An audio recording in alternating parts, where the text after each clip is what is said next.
Hello guys, welcome to my channel mister Naveen talkies. ఈ ఆట చాలా మజా వచ్చింది. ఎందుకంటే మనకు కావాలనుకున్న ప్లేయర్స్ ఆడితే ఎంత బాగుంటుందో తెలుసా? ఆ మజా, ఆ కిక్ అనేది ఈ మ్యాచ్లో ఉంది. Mumbai versus LSG. ఈ మ్యాచ్లో రోహిత్ శర్మ పర్ఫామ్ చేశాడు. 80 రన్స్ 84 రన్స్ ఏమో కొట్టాడు. అద్భుతం నిజంగా చెప్పాలంటే. 844 బాల్స్లో ఆడాడు. ఓపెనింగ్ నాకే ఇద్దరు, Rohit Sharma and Ryan Rickelton ఇద్దరు కలిసి ఆల్మోస్ట్ పెద్ద పార్ట్నర్షిప్ చేశారు. దానివల్ల మ్యాచ్ అనేది ఈజీ అయిపోయింది ముంబై గెలవడానికి. అలాగే ఎల్ఎస్జి చూసుకున్నట్లయితే ఇక్కడ పాజిటివ్ థింగ్స్ ఏంటంటే 9 మ్యాచెస్ అయిపోయినాయి. ఆల్మోస్ట్ ఈ 9 మ్యాచెస్ అయిపోయిన తర్వాత 10వ మ్యాచ్లో నికోలస్ పూరన్ ఫామ్లోకి వచ్చాడు. మామూలు ఇన్నింగ్స్ అల్లే 63 రన్స్ కొట్టాడు 21 బాల్స్లో. అద్భుతమైన ఇన్నింగ్స్. నిక్కీ అసలు రూపం ఇది. మనం చూసిన నికోలస్ పూరన్ ఇతనే. ఇదే ఆట మనం అతని నుంచి చూడగలిగింది, ఎక్స్పెక్ట్ చేసేది. అలాంటి ఆట చూసామయ్యా నిన్న. 8 సిక్స్లు కొట్టాడు. ఆ సిక్స్లు కొడతా ఉంటే ఇంత ఈజీనా సిక్స్లు కొట్టడం అనిపిస్తుంది. అంత బాగా ఆడతాడు నికోలస్ పూరన్ సిక్స్లు. సో 4ల కంటే సిక్స్లు ఎక్కువ ఉంటాయి అతను ఫామ్లో ఉంటే. అదే అనమాట, బౌండరీలతోనే రన్స్ వస్తూ ఉంటాయి ఎక్కువ. సిక్స్లు ఎక్కువ ఉంటాయి 4ల కంటే కూడా. సో నికోలస్ పూరన్ ఫామ్లో రావడం అనేది గొప్ప విషయమే, మంచి విషయమే. కానీ almost LSG out of the season I think అయిపోయినట్టే. అలాగే ముంబై కూడా అవుట్ ఆఫ్ ది సీజనే. ఆల్మోస్ట్ అఫిషియల్గా అది కూడా ఎలిమినేట్ అయిపోయినట్టే. ఈ రెండు టీమ్స్కి మ్యాక్సిమం అవకాశాలు కూడా లేవు. సో ఈ రెండు టీమ్స్ ఒకవేళ గెలిచినా ఓడినా అక్కడ పోయేదేం లేదు. ఫామ్లోకి వచ్చినా రాకపోయినా పెద్దగా పోయేదేం లేదు. ఏమంటే జస్ట్ ఫర్ ఎంటర్టైన్మెంట్, వీళ్ళందరినీ చూడడం కోసం మనం గేమ్ చూడాలి. వీళ్ళు ఆడితే ఎట్లా ఎంజాయ్ చేయడం కోసం మనం గేమ్ చూడాలి. కాబట్టి వాళ్ళు ఆ గేమ్స్ ఆడతారు, మనం చూసి ఎంజాయ్ చేయాలంతే. రోహిత్ శర్మ కూడా కంబ్యాక్ ఇచ్చాడు ఇంజురీ తర్వాత. ఆల్మోస్ట్ ఐపీఎల్ నుంచి అఫిషియల్గా అవుట్ అని తెలిసిన తర్వాత కంబ్యాక్ ఇచ్చాడు అనమాట రోహిత్ శర్మ కూడా. మరి ఇంజురీ వల్లనే ఎన్నో లాగాడా లేదా కావాలని ఆడలేదా మరి తెలియదు. కానీ ఈ సీజన్కి అయితే ముంబైకి సెలవు అన్నట్టే అయిపోయింది అనమాట.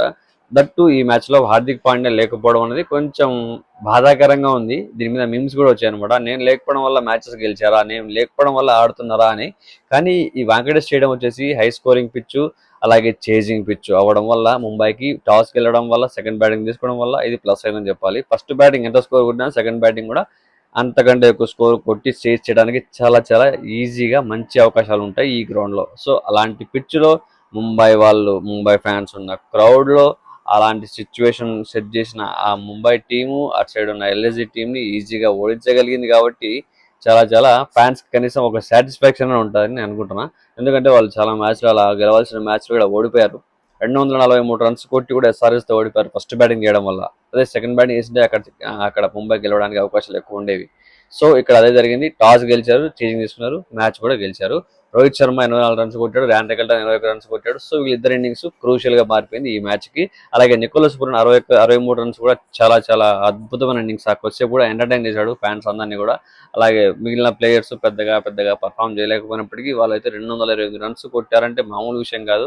లాస్ట్ 3 ఓవర్లు కూడా చాలా చాలా కంట్రోల్గా వేశారు. కాబట్టి ఎంఐ వాళ్ళు ఆ స్కోర్ వరకు కంట్రోల్ అయింది. 228 వరకు కంట్రోల్ అయింది. లేకపోతే ఇంకో 240 వరకు ఈజీగా వెళ్ళడానికి అవకాశం ఉండేది అనమాట. ఈ మ్యాచ్లో ఏంటి అంటే బూమ్రా ప్రతి మ్యాచ్ కొట్టిస్తూనే ఉన్నాడు. ఒక వరల్డ్ క్లాస్ బౌలర్, ఒక టాప్ క్లాస్ బౌలర్.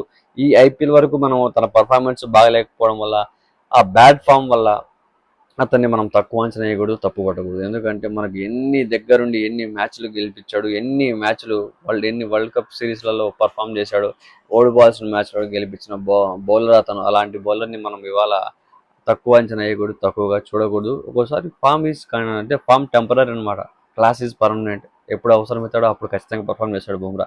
అలాంటి ప్లేయర్ను మనం జడ్జ్ చేసే స్థాయి అయితే మనకు లేదు. అలాంటి బూమ్రాని ఎంకరేజ్ చేయడం, సపోర్ట్ చేయడం తప్ప మనకు అంతకంటే ఇంకా వేరే అవకాశాలు తీసుకోకూడదు, చేయకూడదు కూడా. సో మన బౌలర్ని మనమే అవమానించకూడదు. ఎంతో మంది వరల్డ్ క్లాస్ బౌలర్స్ ఉన్నారు, కానీ బూమ్రా లాంటి బౌలర్ మా దగ్గర లేడు అని చెప్పి చాలా చాలా కంట్రీలే ఫీల్ అయినాయి అనమాట, చాలా చాలా కంట్రీ వాళ్ళు. అలాంటి బూమ్రా కాబట్టి అలాంటి బౌలర్ మన దగ్గర ఉన్నప్పుడు, మన దగ్గర ఉన్నందుకు మనం చాలా హ్యాపీగా గర్వంగా ఫీల్ అవ్వాలి. ఈ మ్యాచెస్ అన్ని పక్కన పెడితే ఐపీఎల్ తర్వాత మనకు ఉన్నాయి సిరీస్ చాలా. అక్కడ తెలుస్తుంది ఆ వరల్డ్ కప్ సిరీస్లు ఉన్నాయి, వేరే వేరే టూర్స్ ఉన్నాయి, world cup one day tours ఉన్నాయి, T20 టూర్స్ ఉన్నాయి. అదంతా బూమ్రానే పర్ఫామ్ చేయాలి. బూమ్రా లేకపోతే టీం ఏమైపోతుందా అనిపించే స్టేజ్లో ఉన్నాం మనం. మర్చిపోకండి అది నిజంగా చెప్పాలంటే బూమ్రా గురించి. బూమ్రా ఆడకపోతే ఇండియా టీం గెలవగలుగుతుందా? 30 రన్స్ కొడాల్సింటే ఆ సిచ్యువేషన్ నుంచి గెలవగలిగిందంటే బికాస్ ఆఫ్ బూమ్రా కదా.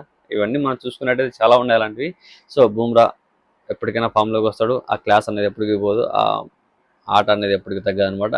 సో ముంబై అయితే చాలా సక్సెస్ఫుల్గా కంఫర్టబుల్గా మ్యాచ్ విన్ అయింది తన సొంత గ్రౌండ్లో వాంకడేలో. రోహిత్ శర్మ పర్ఫామ్ చేయడం కూడా చాలా చాలా అద్భుతమైన ఆనందము ఫ్యాన్స్కి. ఇవన్నీ ఈ మ్యాచ్లో మనకు కనిపించిన హైలైట్స్, ఆ మ్యాచ్లో కనిపించిన మంచి మంచి విషయాలు అనమాట. అండ్ అలాగే ఎల్ఎస్జి సైడ్ బౌలింగ్ బాగుంది, దిట్టంగా ఉంది, అయినప్పటికీ కంట్రోల్ చేసుకోలేకపోయింది అంత స్కోర్ని. అది బికాస్ ఆఫ్ అది బ్యాటింగ్ పిచ్ అవ్వడం వల్ల. అలాగే ఇక్కడ చూసుకున్నట్టయితే మనకి ఈ హై స్కోరింగ్ గేమ్లు, హై స్కోరింగ్ మ్యాచ్లు అనేది చాలా కామన్ అయిపోయినాయి కాబట్టి ప్రతి మ్యాచ్ ఒకేలానే అనిపిస్తూ ఉన్నాయి. ముంబై అంత స్ట్రాంగ్గా ఉన్నప్పటికీ ఎందుకు గెలవలేకపోతుంది అన్నది నిజంగా ఛేదించలేని ఒక నిజం అని చెప్పాలి. టీం బాగుంది కానీ టైం బాగాలేదు అన్నట్టు ఇది నిజం. ముంబైకి చెప్పాలంటే టీం ఫస్ట్ మనకు సక్సెస్ ఈ టాప్ 4 టీమ్స్ మన లెజెండ్స్ అందరూ కూడా గెస్ట్ చేసింటే ఆ టాప్ 4 టీమ్స్లలో అదే ప్లే ఆఫ్స్కి చేరుకునే టాప్ 4 టీంలలో ప్రతి ఒక్కరూ చెప్పిన దాంట్లో ముంబై అయితే ఖచ్చితంగా ఉంది. మరి ఇలా అలాంటి ముంబై ఇక్కడ ఇవాళ పర్ఫామ్ చేయలేకపోయింది, ఎలిమినేట్ అయిపోయింది ఫస్ట్. ఎందుకు అంటే టైం బ్యాడ్ అంతే. అందరూ బాగా ఆడతారు, అందరూ మంచి ప్లేయర్సే, అందరూ వరల్డ్ క్లాస్ ప్లేయర్స్ ఉన్నారు, కానీ టైం బ్యాడ్ అందువల్ల వాళ్ళు ఇవాళ ఎలిమినేట్ అవ్వాల్సి వస్తుంది అంతే. అంతకు మించి ఏం లేదు. ముంబై ఎప్పటికీ స్ట్రాంగ్ టీమే, మంచి టీమే. ఇంకా మీరు ఒక అతను ఉన్నాడు శర్మ అని, రఘు శర్మ సంథింగ్, అతని పేరు గుర్తులేదు. సో తను ఏదో వికెట్ తీసాడు, 15 years వెయిటింగ్ అంట ఆ టీంలో ఆడడానికి. 15 years తర్వాత అవకాశం వచ్చిందంట. ఆ చిట్టి తీసి చూపించాడు, లాస్ట్ జయశ్రీరామ్ పెట్టాడు. సో ఆయన ఒక ఎమోషన్ని షేర్ చేస్తున్నాడు వికెట్ పడగానే కూడా. అద్భుతం అని చెప్పాలి. కొన్ని కొన్ని సీన్స్ చాలా బాగా అనిపించినాయి ఈ సీజన్లో. నేను ఈ సీజన్లో పర్టికులర్గా చాలా మంది యంగ్స్టర్స్కి అవకాశాలు వచ్చినాయి, చాలా మంది యంగ్స్టర్స్ వాళ్ళని వాళ్ళు ప్రూవ్ చేసుకోగలిగారు. ఇవన్నీ చాలా చాలా పాజిటివ్స్ అని చెప్పాలి. సో ఇది ఈ మ్యాచ్ యొక్క సమ్మరీ. మీరు కానీ ఛానల్ సబ్స్క్రైబ్ చేసుకుని వీడియోస్ లైక్ చేయండి, షేర్ చేయండి, అలాగే కామెంట్ చేయండి. పక్కన ఉన్న గంటను గట్టి కొట్టేసి పెట్టుకుని నా ఫర్దర్గా నా వీడియోస్ మిస్ అవ్వకుండా మీరు ఎక్కడ వచ్చేస్తారు.